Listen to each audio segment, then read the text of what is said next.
சிவாய நம. மாணிக்கவாசகரோட சிவபுராணத்தை நம்ம எல்லாரும் கேட்டிருப்போம், படிச்சிருப்போம்.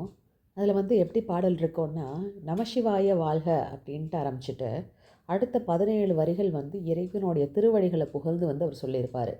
நாதன் தாழ் வாழ்க, இமை பொழுதும் என் நெஞ்சில் நீங்காதான் தாழ் வாழ்கன்ட்டு 17 வரிகளுமே இறைவனுடைய திருவடியை தான் அவர் போற்றியிருப்பார்.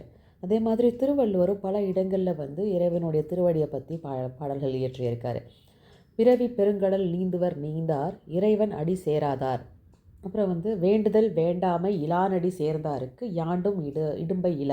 இப்படி பல குறள்களில் திருவள்ளுவர் இறைவனுடைய திருவடியை போற்றியிருப்பார். இப்படி சான்றோர்கள் எல்லாம் பல இடங்களில் பெருமைப்படுத்தும் அந்த திருவடினா என்னன்னு இன்றைக்கி பதிவில் நம்ம பார்க்கலாம். அப்புறம் நமக்கு தெரிஞ்சிருக்கோம், மாணிக்க வாசகருக்கு இறைவன் திருவடி தீட்சை கொடுத்தாருன்னு. நமக்கு இது எப்படி பிம்பம் உருவாகியிருக்கோன்னா, இறைவனை ஒரு மனித ரூபமாக உருவகப்படுத்திட்டு அவர் தலையில் ஜடாமுடி போட்டு கழுத்தில் ருத்ராட்ச மாலை அணிஞ்சிட்டு பாம்பு அணிஞ்சிட்டு அவருடைய பாதத்தை தூக்கி மாணிக்க வாசகர் தலையில் வச்சுருக்கிற மாதிரி நமக்கு ஒரு பிம்பம் இருக்கும். ஆனால் திருமூலர் திருவடி தீட்சைனா என்ன அப்படின்ட்டு இங்கே இன்னொரு பாடலில் விளக்கம் கொடுக்குறாரு. அதை பற்றியும் நம்ம இன்றைக்கி பார்க்கலாம். இது தந்திரம் 8 பாடல் 2425.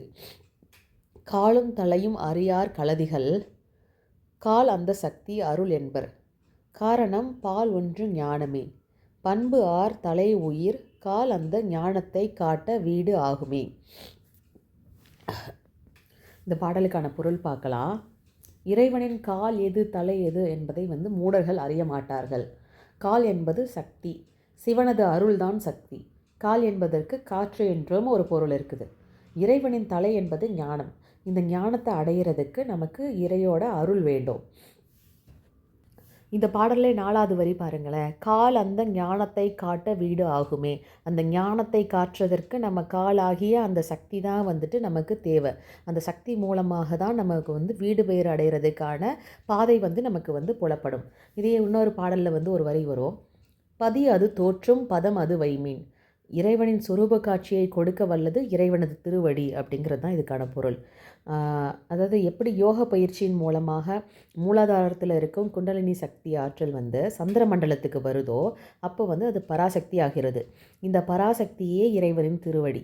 சக்தியை பிடிச்சா மட்டும்தான் நம்மளால் சிவத்தை அடைய முடியும். சக்தியும் சிவனும் வேறு வேறு கிடையாது.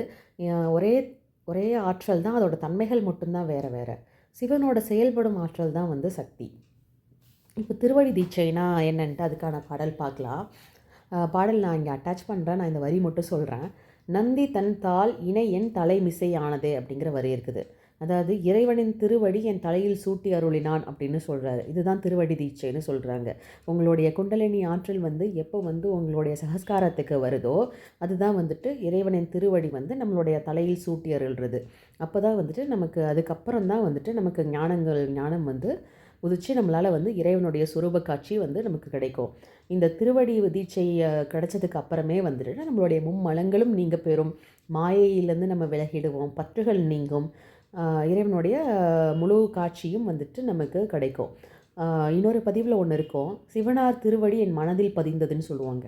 அதாவது நம்ம எப்போ இந்த ஆற்றல் நமக்கு இருதயத்தை இருதய கமலத்தை நமக்கு கடக்குதோ அப்போ நம்ம மனசில் இருக்கிற அந்த அகங்காரம் கொஞ்சம் கொஞ்சமாக நம்மளை விட்டு விலகிறத நமக்கு உணர முடியும்.